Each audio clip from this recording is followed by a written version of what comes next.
I'm having conversations in my head, and the conversation is that it's a good point that if they believe that Allah, knows everything, is all knowing and all merciful and everything, if that's the case, then what is judgment about? If Judgment Day is where a time where you're supposed to, go up into heaven and speak to God and give an account of your life and tell God everything you've done, well, what would be the point in having this conversation if God already knows what you've done?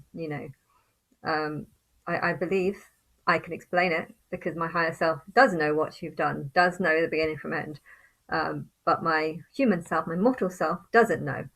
And when it comes to, creating a new world, it doesn't matter what my higher self knows because at the end of the day, my higher self can do stuff. She can, when you die, she can raise you back in or program the matrix to say if people believe this or if people don't respect these qualities or whatever, they're going to go back into an animal or back into poverty or back into families who are very similar to them and probably haven't had a successful life or anything.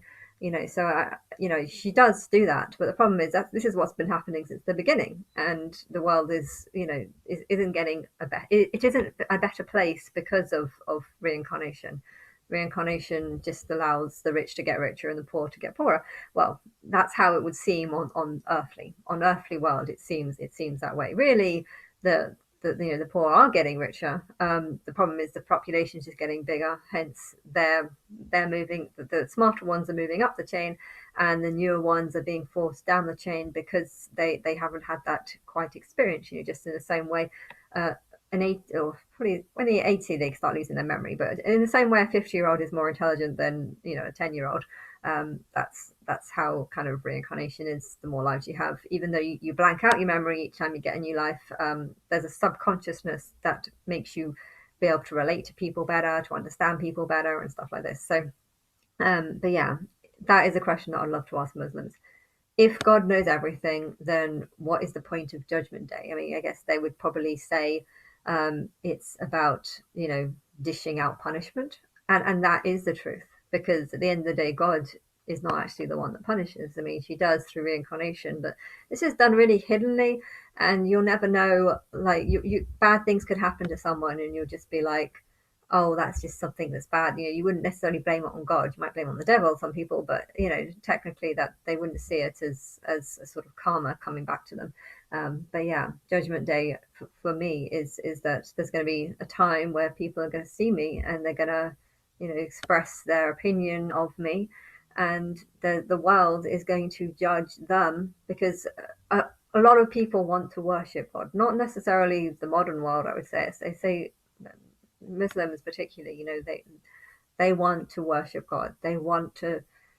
I don't necessarily if they want to know God, but they want to know what God agrees with, and they want to do God's work. A lot of Muslims would agree that they want to do God's work. Now, if they knew that actually the Quran wasn't anything more than God's test, to see, when God comes in person, are they going to believe her or are they going to believe the Quran, which is going to be different? Um, what would you rather believe? A book that was written by 1,000 years ago by someone who was supposedly given messages from an angel, or would you want to worship, God herself and saying that actually that's not necessarily the truth? I mean, I don't exactly know what's in the Quran. It's not as fantastic as the Bible, so that there probably is a lot of truth to it, but it's not the truth about me. I and also the religions call me a he. I'm not a he. They would say that it's genderless, but I'm not genderless. No, I'm not genderless. Okay, yeah, technically, I in spirit I don't have female or male characters, but as a human I am female, and I am God basically. I am a human, God in human form, and I'm female. So if people want to argue that no, you're not God because God is genderless, God doesn't have a body, they don't know me, and I can't judge. I can judge them. My higher self can look at them and think, well, that is me, and you're not, you don't know me, and you don't know anything about me, and then I'd think, well, do you like, do you want to have, do the right thing? Do you want to do good by people, or do you want to help people? This is all stuff. I know I saw a video yesterday about Bill Gates saving millions of people from malaria, and you could be like, yeah, he's doing a really good thing. He's helping people, but then again, I'm feeling my higher self. If my higher self is actually just seeing people suffer because they don't have a good life and don't have a good home, and that they're not, worshipping the right things, or I'm seeing my human self on earth, and these people who are, living in suffering, which I can't help because I can't give them a home. I can't give them, if you can give them homes, then great, but you would have to use up lots of resources to do that, and you'd probably rather use it on yourself, because you yourself might not have huge amount of resources, and with everything, inflation and everything going up, you probably need for yourself, there's only so much you can give, basically, and there's only so much the world can give as well. There's only so much resources here. But yeah, if you think about in that perspective, it's like, is him saving millions of people, is that really doing God's work, or is actually going against God's work? Because maybe God sent or allowed malaria to be formed to try and reduce the population.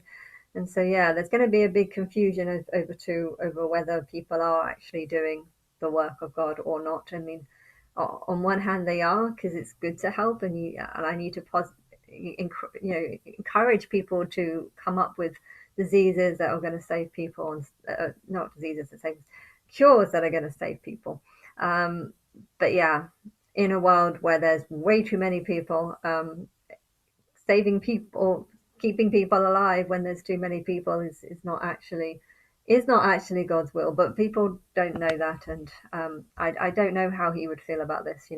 On one hand, I feel like there's people that that would be shocked at the thought of God wanting to reduce the population by half, and on the other hand, a lot of those same people are people that believe that, yeah, this is God's world, and whatever God wants, you need to do God's will. And then it gets confusing, because it's like, well, who is doing God's will and who is not? Because if God wants people to both live healthy and happy, and there's people that are making that happen, but then if also God wants to reduce the population and get rid of poverty, and you're helping people in poverty continue to live in poverty by keeping them alive, are you doing God's work? And so yeah, I don't know which side of the fence. Probably on the same side as mine, which is on both sides. I don't feel like I'm on. I don't feel like I'm. I feel like I'm on both sides. I don't feel like I'm the fence. I don't feel like I'm on one side or the other. I feel like I can see good and bad and everything. Hence, I don't know what to do, and therefore, if God feels this way, then God can't do anything, because it's like, does she do this and help the poor, or does she not help the poor and allow the poor to die so that the poor don't suffer? But then there'll probably be a whole bunch of other people pouring food, because the rich are getting richer and the poor are getting poorer. But yeah, it's a complex topic. But yeah, if people want to do the work of God, I think all they can do is listen to the videos that I'm making, and try and work out for themselves what it is my higher self is thinking, because I'm sure my higher self is thinking different things about lots of different people. And yeah, when it comes to the Muslims, I don't know. I would want to know if they believe, my higher self. If I'm looking down at the timeline, looking down at Earth, my higher self would want to know, here's me, and I want to judge everyone by how they react towards me. My higher self does know everything you do. But yeah, this is what the Judgment Day is about. It's about people seeing me, a real human person, having me. I think that there needs to be a time where I'm just seen as a normal person, so people can get to know me as a normal person, and I'll try and be as positive as possible, which can be hard sometimes. Um, but yeah, I need to reveal that I'm God, and see what people say. And just because they reject me, that doesn't mean they're a bad person. Um, but it means that they don't actually know me. Um, but yeah, what to do with that situation will depend on, I guess, people, the leaders, belief on how much they want to help me. I mean, technically, I think the leaders in England and stuff, if they know that I want to kill half the population, they'll probably look around the population and be like, "This world's not that bad, this world's not that bad." There's not. There's said to be a lot of people in poverty in England, but I don't think they really are. I mean, there's a difference between being so poor that you can't afford an ice cream, but you still can afford 3 meals a day, and being so poor that you literally can only eat rice because that's all you can afford. That there's a difference. There's a different view of poverty, a different reality of what people's versions of poverty is. Um, but um, but yeah, um, I I don't know that if the Muslims do take God very very seriously, and I feel like what they want for their people is probably um, you know it's different for what I would say towards people in entertainment. Entertainment is, even if it's film that I don't particularly like, I still like the fact that they're trying to create imagination through their films, and they're thinking about the future and they're not just stuck in the past. But yeah, the problem with the Muslim religion is that it's all past related, all of it. It's this is what Moses said, this is what ancestors said, this is what Muhammad did. We must stick to the past. It's all of it. And so I don't know what you'd do in that situation. On one hand, they're heavily taught to, serve God, serve Allah, serve the greater good as well. But yeah, how would they feel if they knew that actually God hates the past and anything to do with the past, because it's not the future. And and they, a lot of Muslims think that if you don't know who God is and don't serve God, then you deserve to die. Now, how would they feel if they knew that everyone in the Muslim community don't know who God is? And if I said that you can't even know how to serve God, why? Because God wants so many different things that it's kind of hard to work out what God wants, because I guess what God wants is also a reflection of what people want. I want to make give people what they want. I hate Christianity, but I love the idea of fulfilling Christians' dreams and having some sort of wedding where I look like I like marry a globe or a picture of the world or whatever. And I like also the idea of some big pompous leader with a dick standing up and being like, "You follow me, you obey me. That girl is not God. I oppose her." Oh, and I oppose Jesus too, because they're not going to see me as Christ. And if it opposes Christ, you have to ask, well, which Christ is it? If there's two Christs now, which Christ does he oppose? Oh, both of them. Because Donald Trump would have made a good antichrist type figure. The problem is he is actually supposed to be on Christian's side, and I think if he came forward as being the antichrist, a lot of Christians wouldn't believe it, because they'd be like, but he promotes the Bible, so, and he promotes some of the values of Christianity. So it needs to be someone, if there is going to be some sort of pompous, arrogant, yet charming and smart and talented person who convinces the world to turn against Christ.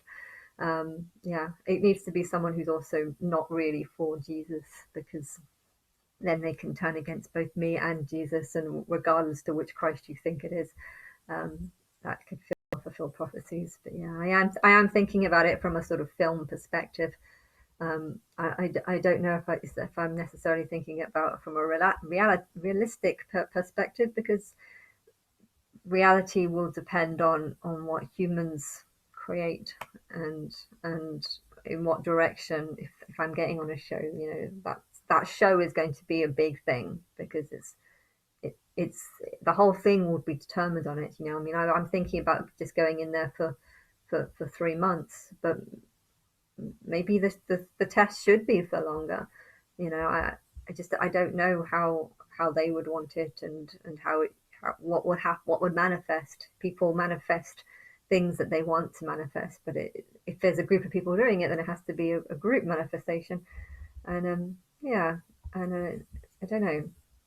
I know I do want some privacy and some sort of life, And I really wanted Sophie's child, but I feel like if I would have had Sophie's child, I probably wouldn't want to die now, and all these negative thoughts that I'm feeling are probably things that I wouldn't be feeling. Okay, on one hand, that's a good thing, because maybe I could put more positivity into the world, but on the other hand, I feel like it's happened, this is manifested, not because I want it, because it's what the world wants. The world wants me to be depressed so that I can fulfill this, send out this depressive energy that's killing people. And yes, my sister's dating a new partner, and he separated from someone a year before because she left him for someone else, and that person killed himself last week. So there's a few. I didn't know him. I don't think my sister really knew him, but um, it's her new partner's stepdad, basically, for a year. I don't know if they were married. I don't think they were married, but yeah, I don't know. I just, yeah, I've said what I've said.